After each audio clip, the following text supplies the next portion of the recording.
সকালবেলা ঘুম থেকে একটু দেরিতে ওঠার পরে নিজেকে ভাবছিলাম যে কীভাবে আজকে দিনটা কাটাবো। হাই মাই তুলে তারপরে চলে গেলাম, দেখছি বাবা এই কাজটা করছে, সেখানে একটু লেগে পেটে দেখছিলাম যে সেগুলো করা সম্ভব হচ্ছে কি না। দড়িটাকে বাঁধা হলো, বাঁধার পরে এই গরুর বাচ্চাগুলো যেগুলো আছে সেগুলোকে ভাবছিলাম যে বাইরে বের করে দেওয়া হয় তাহলে ভালো হবে, কারণ তারা এক জায়গাতে থেকে সেই জায়গাগুলোতে একদম মাটি উঠিয়ে দিয়েছে, কারণ তারা এক জায়গাতে বাথরুম করছে এক জায়গায়। তারপরে তাদেরকে মাঠে ছেড়ে দেওয়া হলো। ছেড়ে দেওয়ার পর আমরা চলে আসলাম বাড়িতে আসার পরে গোয়াল ঘরে যেগুলো কাজ ছিল গরুকে খেতে দেওয়া, সেগুলো আজ আমি লেট করে উঠেছি, সেটা বাবাই করেছে। তো এই দেখো দেখতে পাচ্ছ, এই হচ্ছে অর্ধেক খায় অর্ধেক ফেলে দেয়, পরে আবার সেগুলো আবার খাই, তো সেটা একটা ভালো দিক।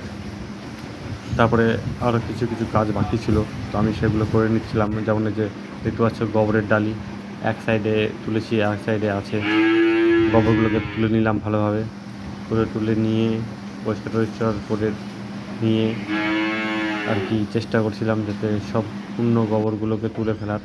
তো সবগুলো গোবর তুলে ঢালিতে তুলে ফেলে দিলাম। দেখো পরিষ্কার, মানে ঢালিটা পরিষ্কার করে রেখেছি। দেন গরুগুলোকে পরিষ্কার করে বাবা দেখি যে পাম্প চালু করে গাড়িগুলোকে ধোয়াচ্ছে। তো আমি সেখানে একটু দাঁড়িয়ে দিয়ে ভিডিও করছিলাম, যেহেতু বাবা মাঝে মাঝে আমার কাজগুলোকে হেল্প করে।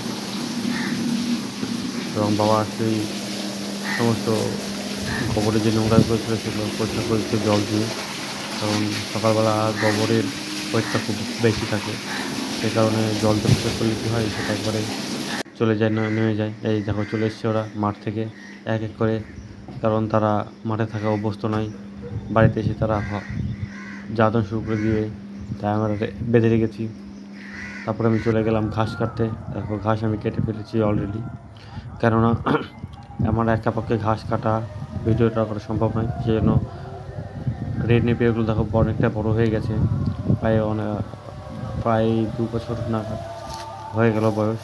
যেহেতু আমি একবার লাগিয়ে সেগুলোকে আস্তে আস্তে তৈরি করেছিলাম। এবং তারপরে দেখো আগেকার যেগুলো রেড নেপিয়ার যেগুলো ছিল সেগুলোকে দেখো কেটেছি, এবং সেগুলো আবার গোড়া থেকে বেরিয়েছে, এবং সেগুলো বড় হতে বেশি সময় লাগবে না, কেননা বর্ষাকালে এই রেড নেপিয়ারগুলো খুব ভালো এবং দ্রুত বাড়ে। সে কারণে আমি প্রতিদিন এই ঘাসগুলো কেটে নিয়ে যাই। মানে রেড নেপিয়ার এটাতে প্রোটিন পার্সেন্টেজটা অনেকটাই বেশি থাকে, তার ফলে পশু খাদ্য বা অন্যান্য যে সমস্ত গৃহপালিত পশুদের যারা আর কি ঘাস খায় তাদের জন্য এগুলো খুব উপকৃত হবে।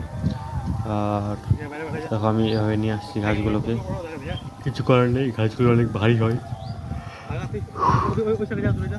তারপরে আমি এই গেটটাকে লাগিয়ে মাঝে মাঝে যদি ঘাসগুলো মানে ভারী পরিমাণে হয় তখন দিয়ে একটু কষ্ট হয়, তারপরে সাইকেলগুলোতে এভাবে আমি বেঁধে দিলাম, দিয়ে এগুলোকে বাঁধবো। এই যে দেখতে পাচ্ছ, কারণ সাইকেলে করে নিয়ে আসতেই বাড়িতে ঘাসগুলোকে আগে কেটে ফেললাম, কারণ কাজগুলো যেতে হয়, কারণ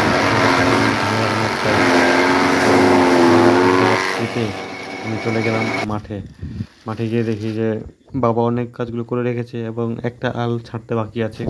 তো সেই আলটাকে আমি ছাড়ছিলাম, আর আমার ক্যামেরা উঠেছিল অন্তর। আর এর আগের যে ঘাস কাটা ভিডিওটা ছিল, আমার ক্যামেরা ছিল আমার ভাই। তো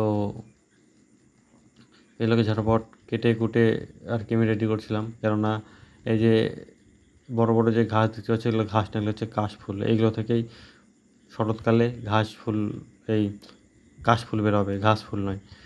তো সে কারণে আমি এগুলোকে কেটে সাফ করছিলাম, যেহেতু ধান লাগানোর সময় হলে এগুলো খুব ডিস্টার্ব করবে, এবং ইঁদুরের যদি অত্যাচার শুরু করে তাহলে জমিতে একটুকু আর কি জল থাকবে না। তো সে কারণে আমি ধীরে ধীরে চেষ্টা করছিলাম, যেহেতু অনেকদিন পর আমি এই সমস্ত কাজগুলো করছি। কাজ পারি না তা না, কাজ পারি মোটামুটি চলার মতন,